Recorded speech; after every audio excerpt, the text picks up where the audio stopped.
Hello and welcome to episode 36 of the Adamola Bookman podcast. My name's Al Bond and I'm joined by my co-host, Johnny Coughlin. Hi, Johnny. Buonasera, Al. Look at that lovely stuff. And this week we're cementing our position as the Nuts magazine of football podcasts because this week we are concentrating solely on Totti. Lovely stuff. Quasi sulla tiro, Totti si è liberato, pallonetto, Francesco Totti, un gol pazzesco. But not that sort of Totti, folks. Francesco Totti, the great, literally one of the most beautiful men that ever lived.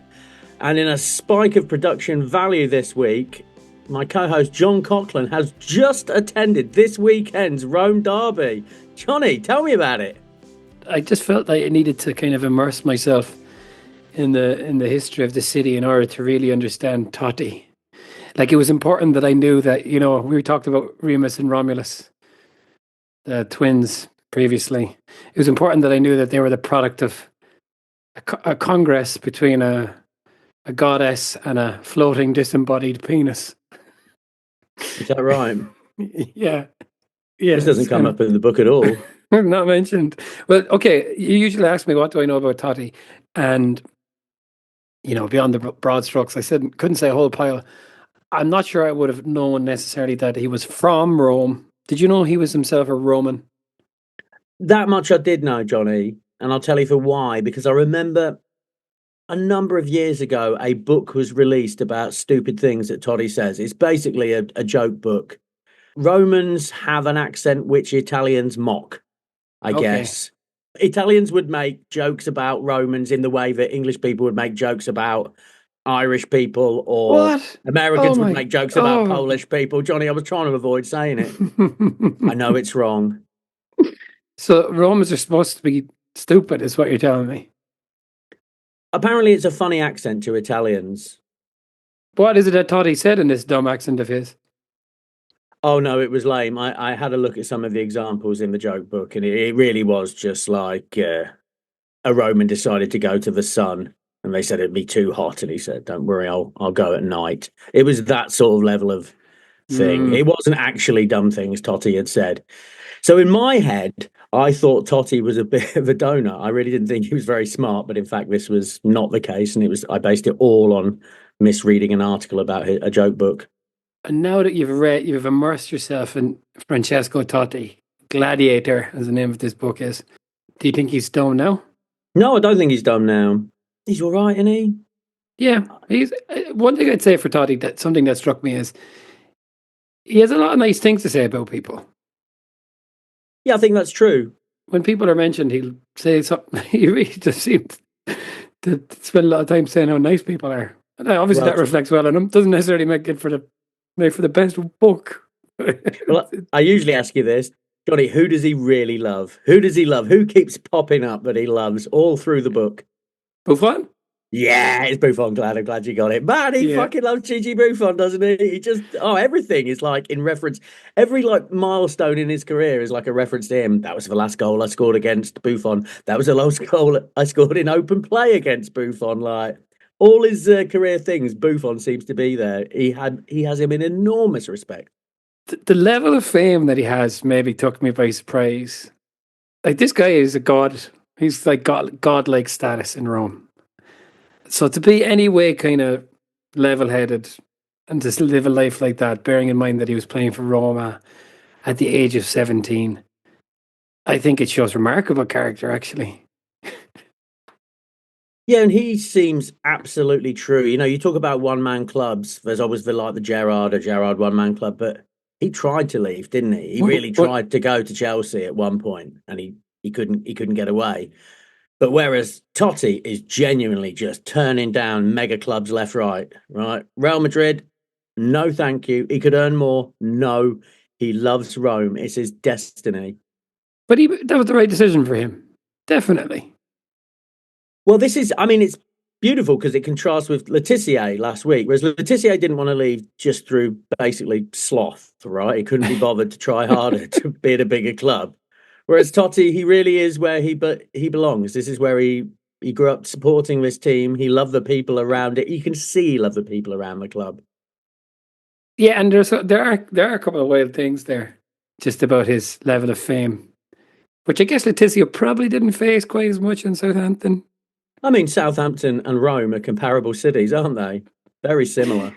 There's that story Totti tells. So they win the league, and like this guy just can't go out generally because he'll be mobbed immediately. And there's a couple of these stories, but they win the league, and he goes out a few nights later to this restaurant that he likes, and the word slips that he's in this restaurant, and then he says there was 5,000 people outside the restaurant. 5,000 people. I don't know what was the name of Letitia's club, Celebration Plaza. Do you reckon that was mobbed by 5,000 Saints fans anytime he was there? I mean, it's just on a different level, isn't it? And I think I failed to realise at what level Italian football was in the 90s. It was so exponentially bigger than British football at that time. And again, just a nice little comparison there is I think last week we saw Letitia said at his peak, he was earning £4 grand a week at his peak. Yeah. Now, it says here in 1992, Totti, as not an actual official member of the squad, he was included in a bonus for UEFA Cup. And they handed him a check for 120 grand. He didn't even play a game in it. And he was offered a check for 120 grand just to like make him feel part of a group. Those weren't being handed around in English football in the early 90s, were they? Checks for 120 grand to 17-year-olds. It just wasn't happening. Football was huge in Italy then. Okay, Alric, shall we get into this book? Yes, we should. Yeah.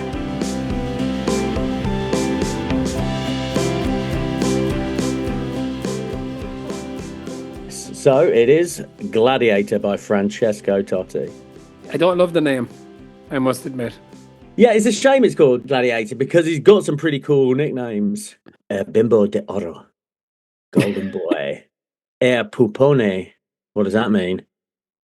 The pony? The big baby. The big baby? What? Did I write that down right? Okay. And the best, I mean, I wish I had a nickname like this.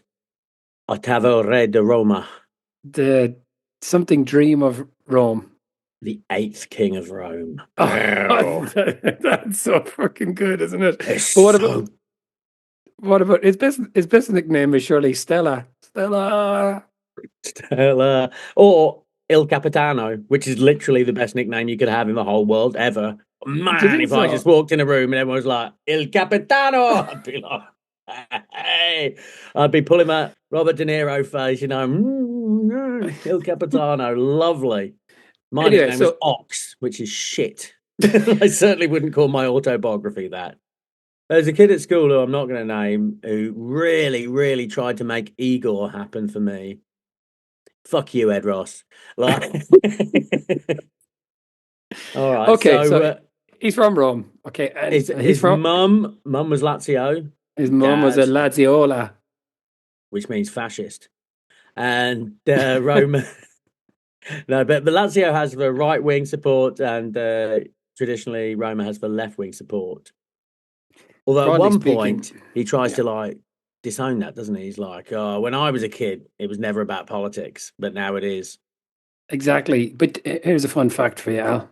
So the teams of the north, the famous teams of the north, U of N, the two Milans, were dominant in Italian football in the first half of the 20th century. And it was Mussolini and his fascists decided that Rome should have a stronger team. So what they did is they took the existing teams of Rome and they put them all together, with the exception of Lazio, who refused to be part of this conglomeration, I suppose. The founder, this guy, Italo Fossi, he was a fascist official. He was an official of Roma's government. Of Mussolini's government. So while, yes, Lazio are the right-wing fascist team, Roma have an interesting origin story themselves. There you go. No kidding. But it says they're 97 years old. So they were founded and then they were sort of added onto in the subsequent time. They were combined in, I think it was in the 30s, or is that 30? Is that 90 years ago? Or maybe Oh, they're yeah, I suppose it is. Yeah, I suppose it is. yeah, Lazio are older. Anyway, as a child, he had another nickname given to his mother as the chosen one because he was kissed by Pope Jean Paul II. Yeah, that I was guess if nice. you live in Rome, that's much more likely to happen though than if you live where I grew up. I never got kissed by Jean Paul II, or indeed any pope. Yeah, when I was growing up, there was a lot of pictures of John Paul II around because he visited Ireland, and people were obsessed with that guy. So yeah, if you got a kiss from that Pope, that would have been that would have been some serious currency on the streets of Ireland in the '80s and the '90s. Yeah, I mean, he was even as a child, he was being hit up. He was hit up as a 12-year-old by an aide for Berlusconi, who offered him hundreds of thousands of euros, or I guess it was lira at the time, to join AC Milan as a 12-year-old. So he was on the radar of Silvio Berlusconi and the Pope as a child. Like, yeah, this kid, what a boy. Yeah, well, you don't become the eighth king of Rome out of nothing, eh? No, you don't. And hey, Johnny, let me just ask you. He said a big thing of his childhood was watching Captain Tsubasa. And he said every footballer he knew watched Captain Tsubasa. Now, Captain Tsubasa is like a Japanese anime about a football player. Had Okay, you ever heard of it? negative.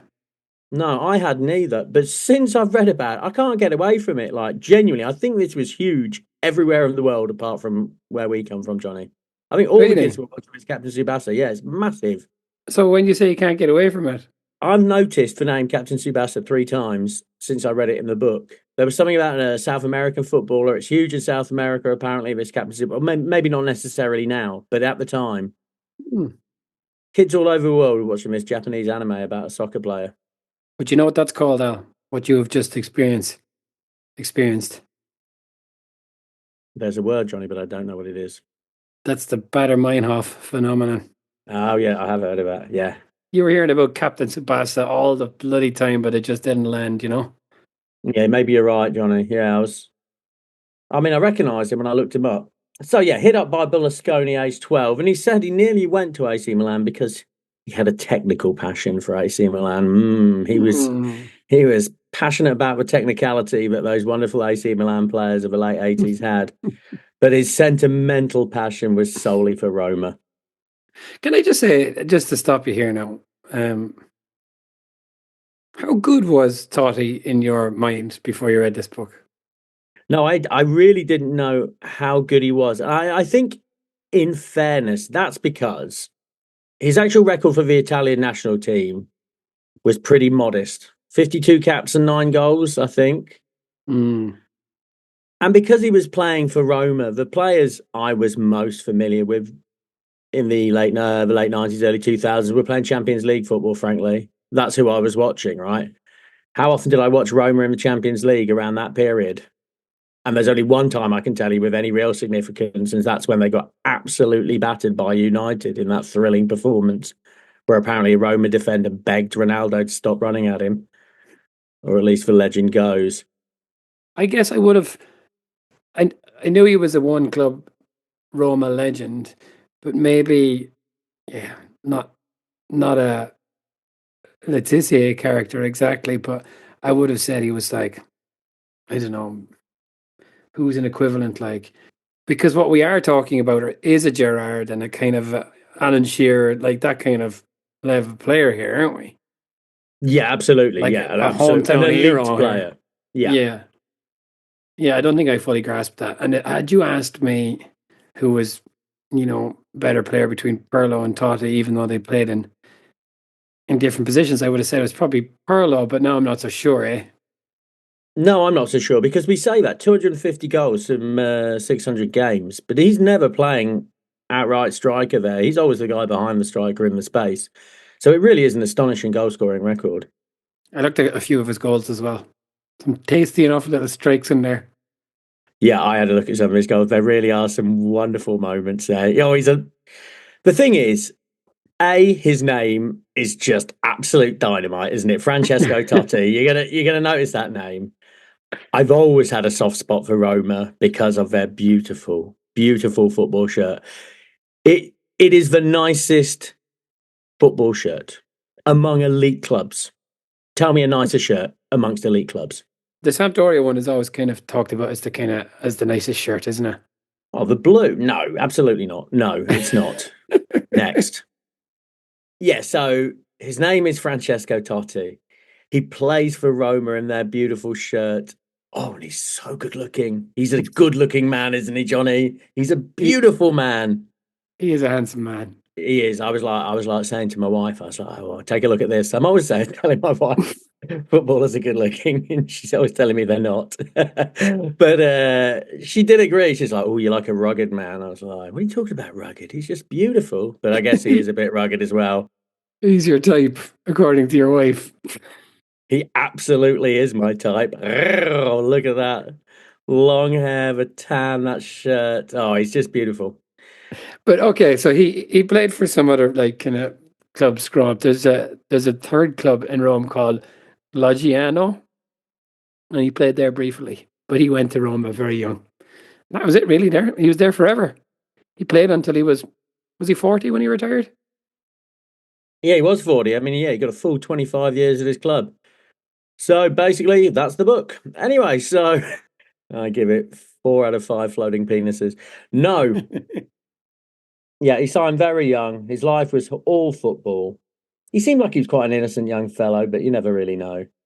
Did you think he brought those girls into the hotel room the night before the game when Capello came looking for him? Yes, I think he probably did, but he got Okay. away with it, didn't he? Yes, he did.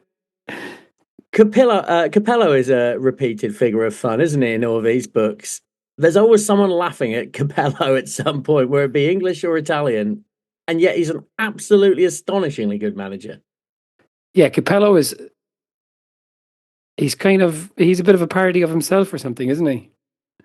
Yeah, that's it. He's won so much. He's done so much for the game, and he ends up with basically David Bentley and Jimmy Bullard shouting "Postman Pat" at him in a corridor. It just seems very undignified.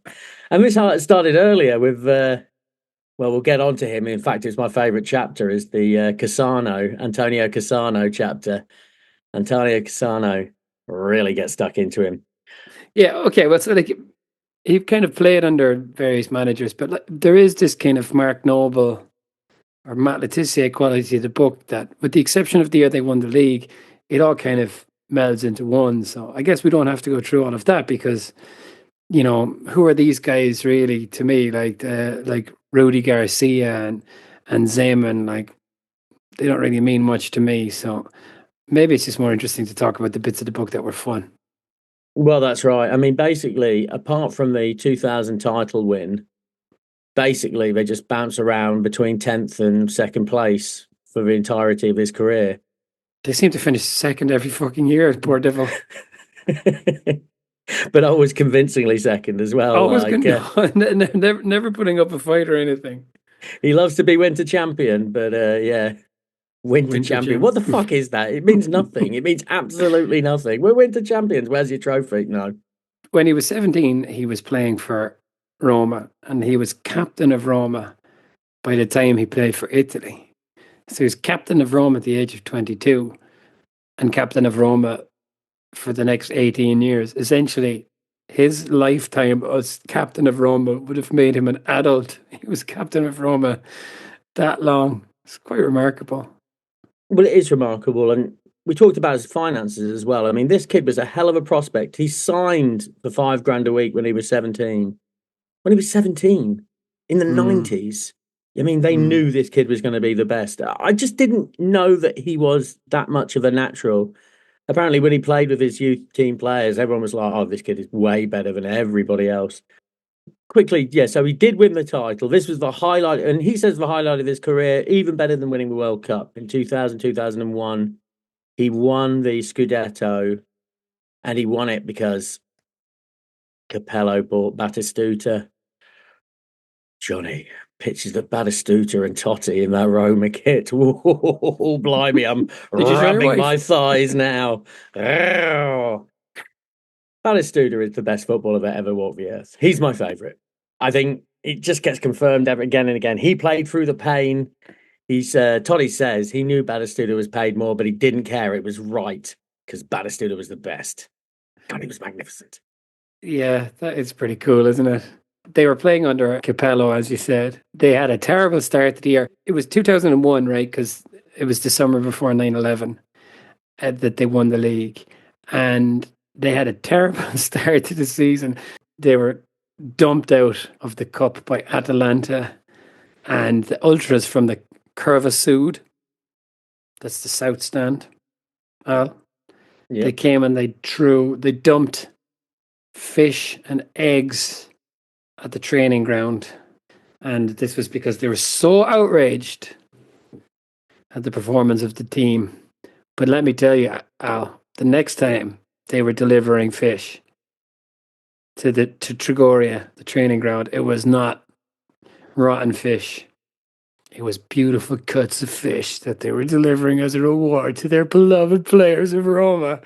I mean, do you think Romans just drive around in their cars with some fish and eggs in case there's a bad result? It's like, oh, fucking, here we go, right? Off to the training ground. Well, it was cartloads of carrots when they lost 7-1 to United because they were calling them rabbits to mean that they were cowards. So it's not just that they do the same thing every time. They actually sit down and think about it. Maybe it's kind of seasonal, They go with whatever's in the market. Well, I can tell you in America, Johnny, no one could afford to throw eggs at people at the moment. Like, egg prices through the roof, Johnny. Oh, my God.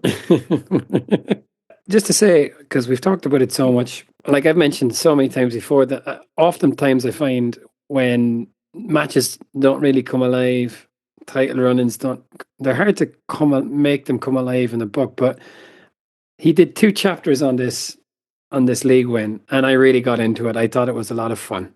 You could tell there was just so much pressure on them. Lazio had won the league the year before. Roma's not a successful city for football compared to the north, because all of the leagues go to Milan and to the cities of Milan and to Turin, Juventus. So I really felt that. I really felt that there was a lot of pressure on them. It was really quite exciting, I thought. I enjoyed all of that. Yeah, I did too. It's structured quite well, the book, in as much they don't jump around chronologically. For that, there are 2 chapters, as you say, for the title win, and for his whole international career, that is just bunched up into 2 or 3 chapters, which is so much more accessible. Well done. Helps from a narrative point of view that his last game for Italy was the World Cup final in 2006. But going back to what you're saying about Italians making fun of Romans, so he says that, there's these detached, like bloodless Northerners make fun of Romans for their passion around football. It's just funny to think, because obviously we think of Italians as all being passionate, right? But obviously they have a more nuanced view of themselves inside the country. But yeah, he says that it's a bit of a joke to the rest of Italy how much Rome and Roma celebrated that win. They celebrated for the whole summer. Yeah, and as you say, he holds it dearer to his heart, that win, than the World Cup win. And it does feel like he should have won more leagues just on the basis of how many times they came second. Yeah, and some of the players he played alongside as well. There's some real big names that played for Roma down the years. Yeah, well, there's none more exciting than that Batistuta one, right? Yeah, that's absolutely sexy. So they had at one point up front Montella, Batistuta, Del Vecchio, and Totti. Yeah. Wow. You see, that's it. To me, as a kid watching these teams, basically, if you had a long Italian name and you had long hair and a tan, I thought you were absolutely brilliant at football. That's all it took. I mean, I remember seeing like Juventus striding out against Man United back in the 90s, just like, look at those lads with their long hair and their tans. They are definitely better than Paul Scholes. And they did prove to be, on the whole. Yeah, they did. There was Capello is an interesting character, right? Totti says at one stage when they lost the year they won the league, they lost 3-2 to Milan in the San Siro, and Capello came in and told the players, "I'm going to go and do my press conference now. I'm going to tell the press that you're terrible, that you're cowards, and that you're not going to win the league." But that was genius, wasn't it? Like, take all the pressure off the players there by weirdly putting it all on them. He thought it was a good idea, didn't he? Toddy liked that. Can I ask you a question? Did you think, for all of his successes and his undeniable talent, do you think that maybe he didn't bring it enough on the very, very big occasions, Totti? Yeah, I think absolutely you could accuse him of that. Yeah. I think that's why he didn't really have that. I didn't have that relationship with him because I never really saw him. His greatest moments were all reserved for the Italian league, I think. Yeah, he got taken off in the 60 minute of that World Cup final, and Lippi took him into halftime. He loves Lippi, doesn't he? He took him into the bathroom and gave him a tongue lashing there, and then took him off a few minutes later. I was telling him he was not doing enough, but I did wonder if maybe if they kept finishing second all the time, and in a couple of these big games he was not really present. I did wonder to what extent that there's a hint of that about him. Yeah, I think there's a hint that maybe he got too worked up in the big moments because there are some. He lashes out at times, doesn't he? Sometimes it seems fairly inexplicable for someone who comes across as fairly level-headed most of the time. But I think the big occasions got to him when he let his standard slip. Man, they really did slip. Well, that's the Roman in him. Yeah, he can't fight his heritage. Yeah, so going back to the Scudetto win, yeah, as I say, this was his very highlight of his career. He had Nakata playing alongside him. That was nice. And he said amongst the celebrations, Nakata was sat in the corner of a room reading a book. And he describes him as a Martian. I was in Rome and I was reading this book. So I was pretty immersed in the whole thing. It was pretty exciting. And just, he does paint a good picture of just how wild Rome is. And he says that for some players and for some managers, Rome is just too much. You're just under an incredible spotlight all of the time. And a lot of people can't handle it. But he says when they won the Scudetto, because they should have won it earlier. But again, there's this kind of lingering sense that maybe they struggled to get things over the line.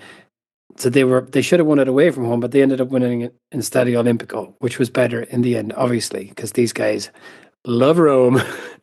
But he says it took him 50 minutes to get off the field, and he'd been stripped down to his boxers. So he's just strolling around, and then, as you say, so he finally gets in, and people are helping him get into the changing room at the very end. And he comes in, and it's an absolute scene of pandemonium. And there's Nakata in the corner just reading his book. The other thing that's nice is, yeah, he got on his moped, put on his helmet, and he just drove around Rome amongst all of the madness. That's kind of cool, isn't it? Yeah, that is great, isn't it? Because total anonymity when you're on your moped. Although surely his insurance didn't allow him to ride around on a moped. Surely, as a footballer on that money, there's a thing in your contract about you're not allowed to go on mopeds. My God. This is when Totti and goes to this restaurant that gets besieged by all the people. And the other part of that story is that the restaurant owner told him to hop over the wall. So himself and another couple of players who were with him, they had to escape out the back of a friary. And they were walking through the friary and they got set upon by a monk.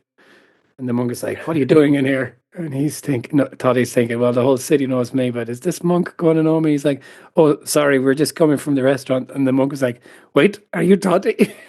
He's like, "Yes." There was a couple of nice little charming moments in the book like that, which I enjoyed. It's just, I don't know. That's it. It's so good, isn't it? To be king of Southampton, who cares? But to be king of Rome, yes, please. But yeah, and the king of Rome thing is, and just as a little wrinkle in the story, this particular friary is called the Priory of the Knights of Malta, and it's on the Aventine Hill in Rome. But it's famous because there's a door there, and if you look through the keyhole, it frames the dome of St. Peter's Basilica.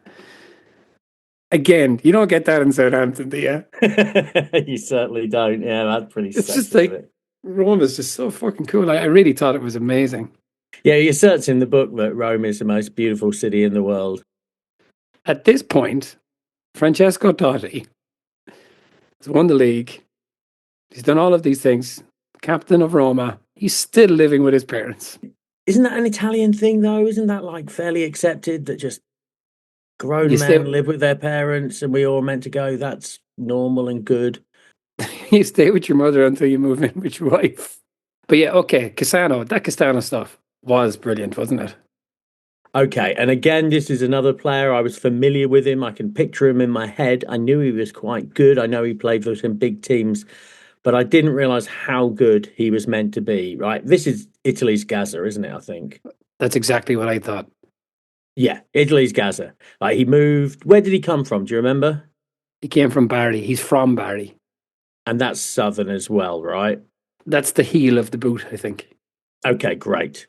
So yeah, so he came to Roma following their Scudetto win, and I also noticed he moved into a house with a friend called Nicola, who was just kind of like who was there to hold his hand and stuff in his new environment. And I guess this is like he's like a Jimmy Five Bellies character, right? Yeah, and as Toddy says, these kinds of characters are not that rare in football. You know, these guys get a lot of money and they just bring somebody from home. Like this is like, I guess, his entourage, right? Yeah, I think I saw Steven Gerrard's got one, and he's had him since he was 17. Like this guy's just lived with him. He lives in the house with Steven Gerrard and his wife, his mate, and has done forever. Just he's his footman. They never grow up, do they? Apparently, I got to this. I read this in an article about Steven Gerrard. Steven Gerrard won't talk to people outside of his class. So if you're a middle class fella, he'll just blank you. Good day to you, sir. Good day. Yeah, and so he needs this fella around. He needs another working class lad around with him to talk to at all times. But anyway, so Cassano had this character called Nicola. But despite that, Cassano moves in to Totti's house with his mum and his dad. It's like school. It's like, oh, Cassano's mum and dad are divorcing. Can he come and stay with us for a bit? Like, it's like, sure, but don't play Xbox till 3 a.m. Well, it sounds like they were playing Xbox till 3 a.m. It sounds exactly like they were doing that. And Toddy says that Cassano is the most talented footballer he's ever played with, just to put that in there because it's pretty significant. It sounds like he was amazing. Yeah, I think his just career got ruined by injuries, right? Because, yeah, he went to Real Madrid. He got every move. He could have gone anywhere in the world. But it also sounds like he's a total dick. Well, that's it, isn't it? It's unfortunate. I mean, there's sides of him. Well, he's just got no filter, has he, Cassano? I mean, it all turned sour at Chez Totti when Cassano accuses the maid of stealing his check for 100 grand.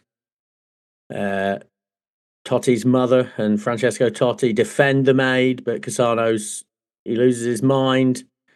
He gets kicked out of the house, and it turns out he dropped it down the side of his car. I think we all know someone a bit like that, don't we? It's very familiar. Like, yeah.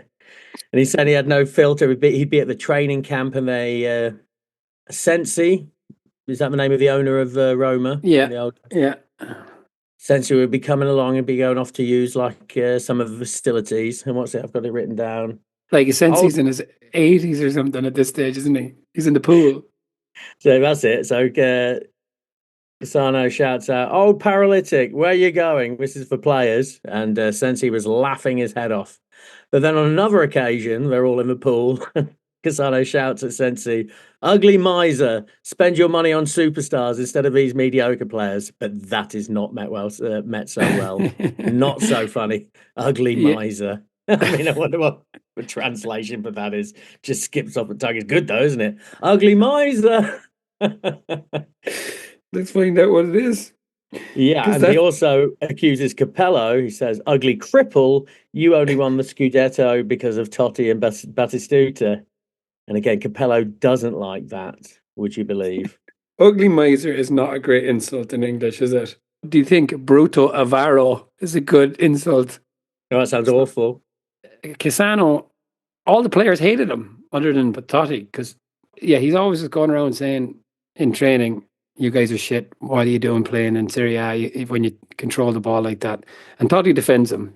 Totti says he's just kind of a fella who has no filter, as you say. But the only reason fellas like that get away with anything is because he's obviously absolutely, totally, and utterly gifted. And that's the only way he was let away with anything in the first place. They say that with Roy Keane, eh? When he joined Man United, he'd like fucking firing a ball to like Steve Bruce, and if Steve Bruce sort of miscontrolled it, there'd be like 20-year-old Keano sneering at him like you're shit at football. And Yeah, yeah, like Rooney with the Everton players, right? yeah, that's it, really. Yeah, I looked up to them forever, and then I played with them, and I thought they're all shit. Yeah.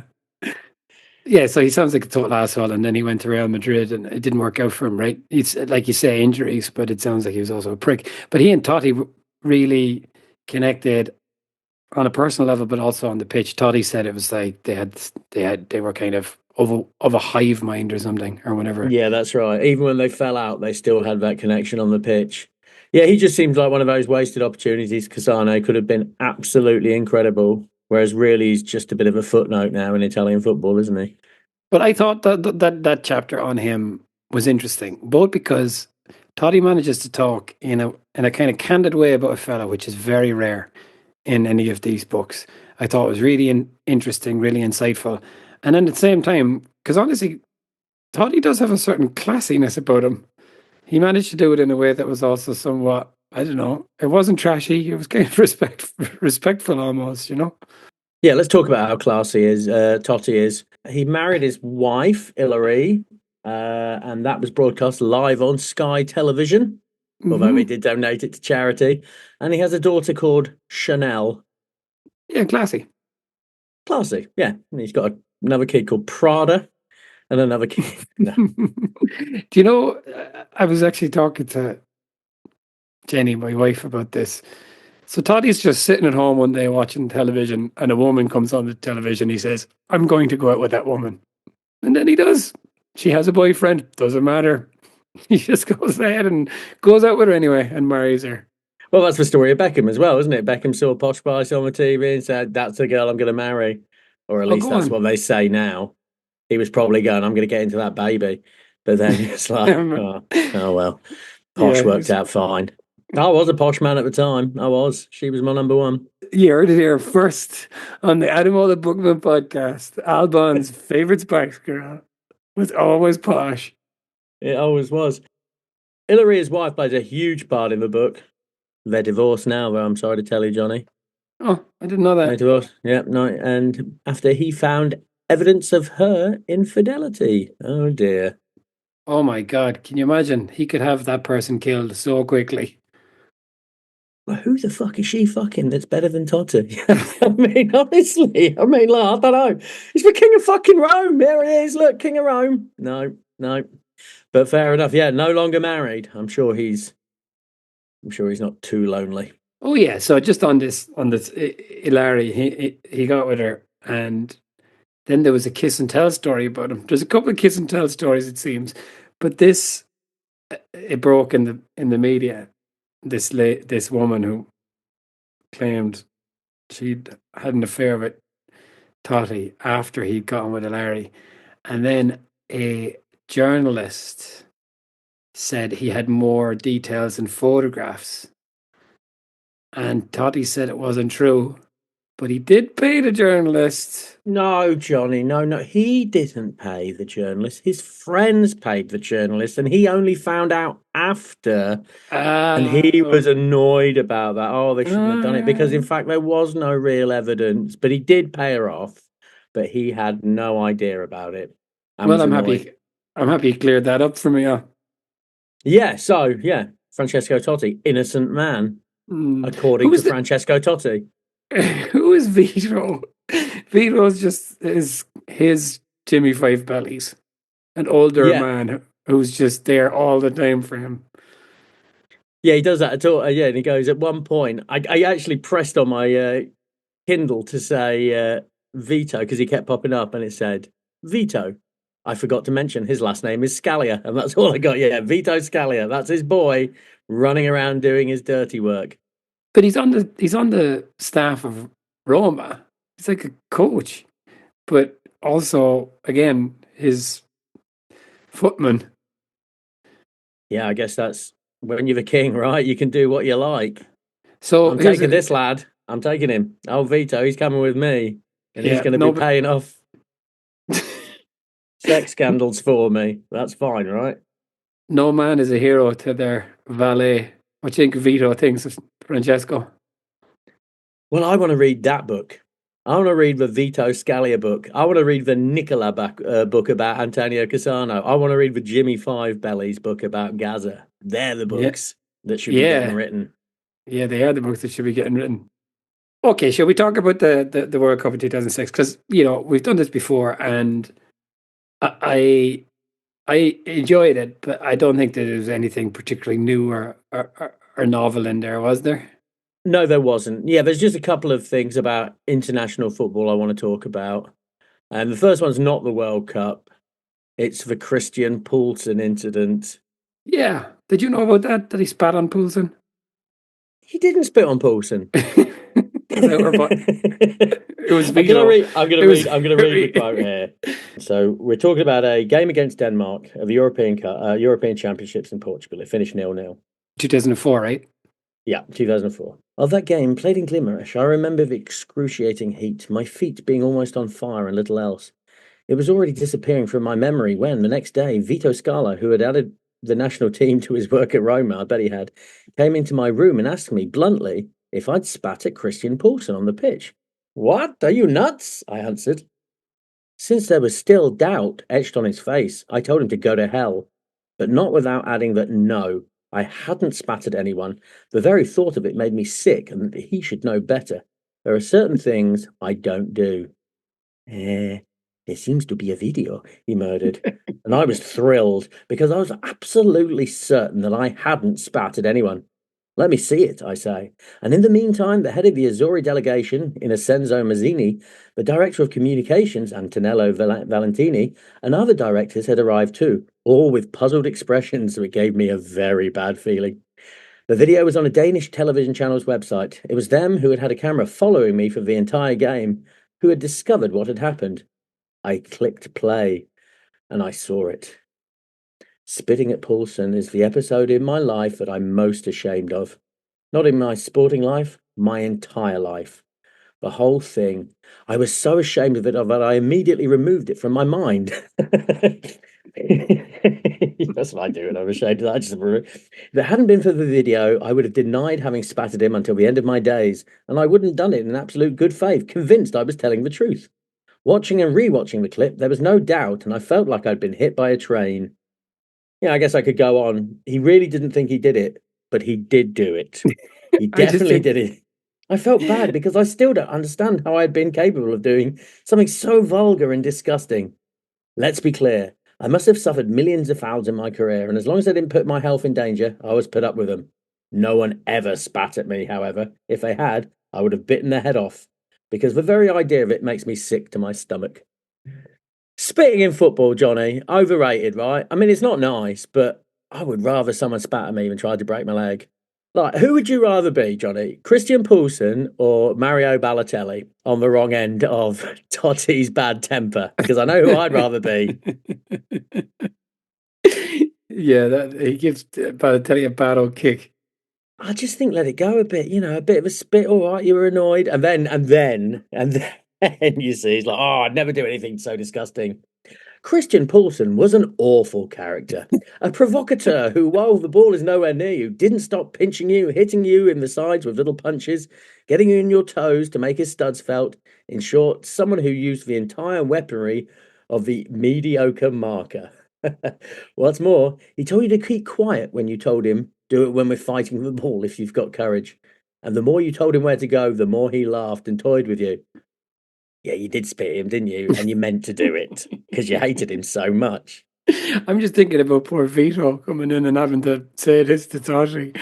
And Totti, No, like, are you crazy? Go to hell. he's There's scurrying out video. of the room as Totti Rain spits down on him. Are you mad? Are you mad, man? I would never do such a thing. It's disgusting. Oh, I did do it. No, it's disgusting. But he is an awful man. An awful man, He though. does So, pinch. He does pinch. Yeah. And then there was a biscotto between Sweden and Denmark to put them out. Do you know what a biscotto is? Oh, That is a match where the result suits both parties, right? nice I little remember expression. watching that game at the time and being delighted that Italy had been ejected from the World Cup. I never cared for Italy. I don't know why. Totti's international career up until 2006 was pretty crap. They lost in the finals in 2000 to France in the Euros to a Trezeguet golden goal. Then he was sent off for a dive against South Korea in 2002 when South Korea kept getting fairly dubious passes to each round of the World Cup. And then there was that Paulson incident that he got sent off for in 2000. No, sorry, he wasn't sent off, but he got suspended for that in 2004 and they went out. So then he retired from Italy after 2006 when he was still only 30. But he said Lippi was the most important coach around. That's a quote. But then he broke his leg in the February before the World Cup, an injury that usually takes 7 months to heal. But on top of being kissed by the Pope, being on the radar of Berlusconi, Totti has superhuman Wolverine-esque healing powers, which doctors have always remarked upon. And he was back in time. He was back running in 2 months. He was back training in 2 months for an injury that takes most people 7 months to heal. This guy's got something going on, all right. Yeah, I guess that's part of it, though. Being a good healer is part of it. I mean, maybe he does heal better than everyone. He didn't drink and stuff, So that might be part of it. He led a fairly healthy lifestyle all the time. But he did get back, didn't he? He did get back. Yeah, he got back and they won. They won the World Cup. That was a fun World Cup. I looked at the highlights of that game again, and Materazzi really was quite central to that game.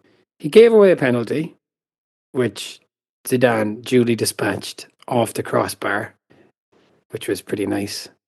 He then scored a goal, a header, nice header. He then got Zidane sent off for whatever it was he said about his mother. And then he scored the second penalty in the final with the whole crowd booing him. It's pretty spicy stuff, really. Yeah.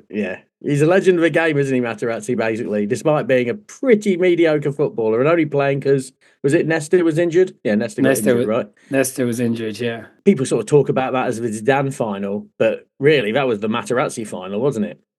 Absolutely.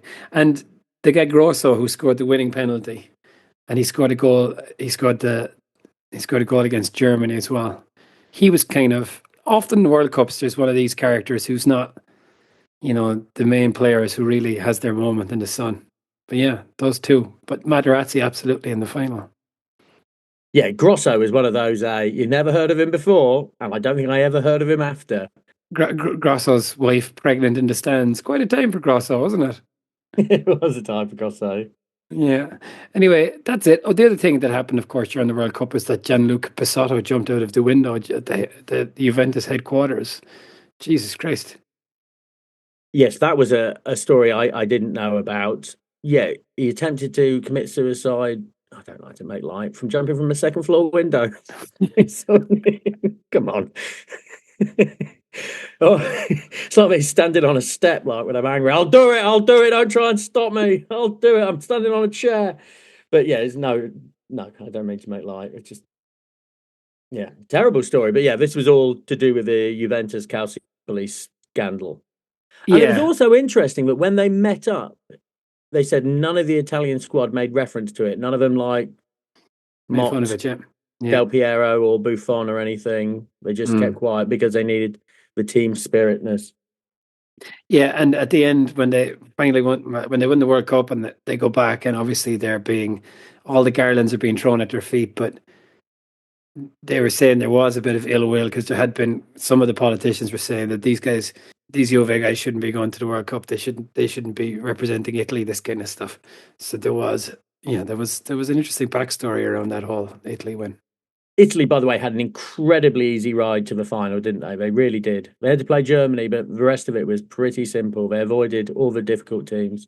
Just a little thing, just an interesting Italian perspective about Australian sporting culture. So Italy have a penalty against Australia,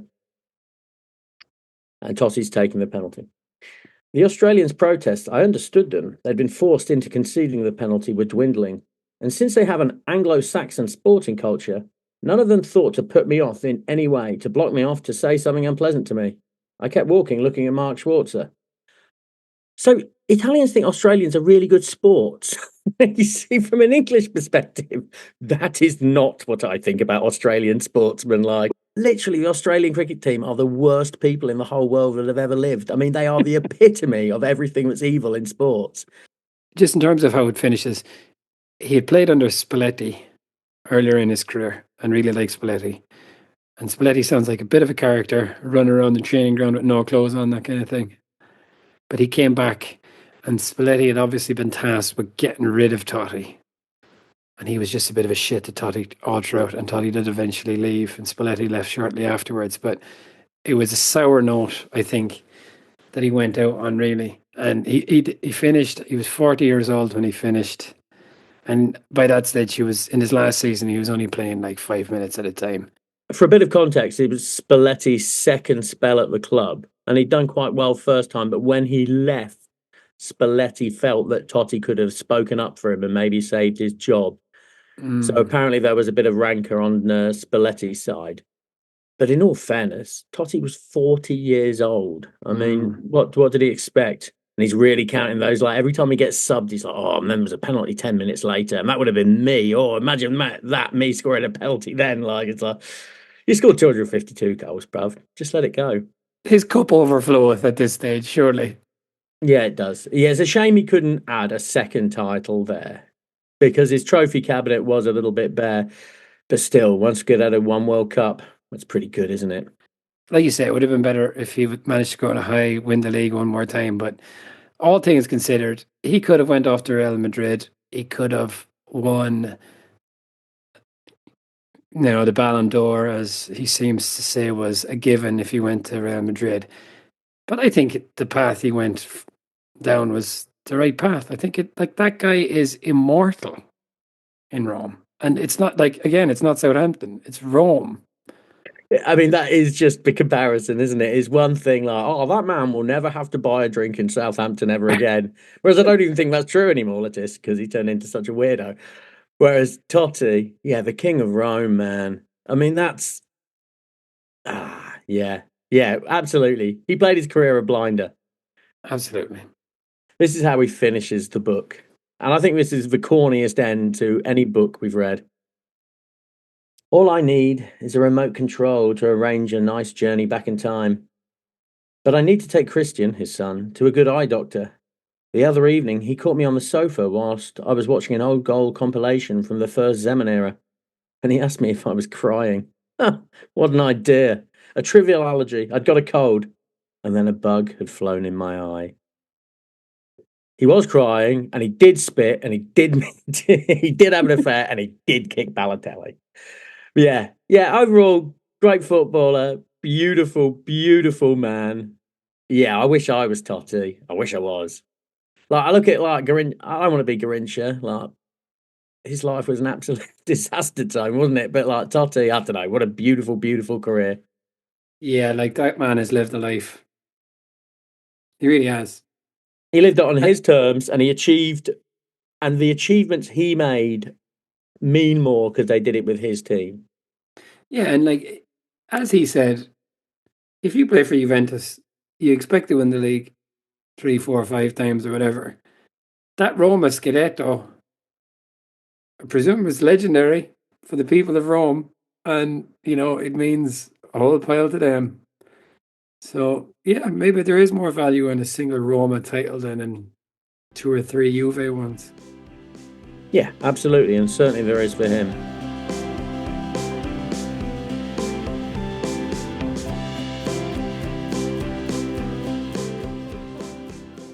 So yeah, overall it's a good book. I mean, again, it doesn't jump around because we're just following a man's career at the same club year after year. But I know more about him, and I like him. It wasn't a very funny book. No, it wasn't funny. It wasn't funny at all. I think, I did laugh out loud at one bit when he was saying he didn't spit, and then I went to the next chapter, and he was saying like Christian Poulsen is a terrible man. That made me laugh. Like, I wouldn't spit at him, but it is awful. And if I did spit at him, which I didn't, but I did, he would have deserved it. I didn't do it, but I did because the video showed. But I would never do that. So how many imaginary spits do you give this book? Yeah, 3.5 spits out of 5, 7 out of 10 book. That seems fair. Yeah, I could probably give it that as well. I was 3.5. Go on. I'd give it 3.5 spits just because Poulsen was such a prick. Yeah, absolutely. Who wouldn't spit at him? Who wouldn't spit at standing on your toes? Thank you very much for joining us for Gladiator, the Totti story here on the Adamola Bookman podcast. We're staying in Italy for our next podcast. We're doing Gaza in Italy by Daniel Story. So thanks again. Thank you, Johnny. Thank you very much. Grazie mille. Grazie mille. Yeah. All right. Cheers, buddy. Cheers. Next time.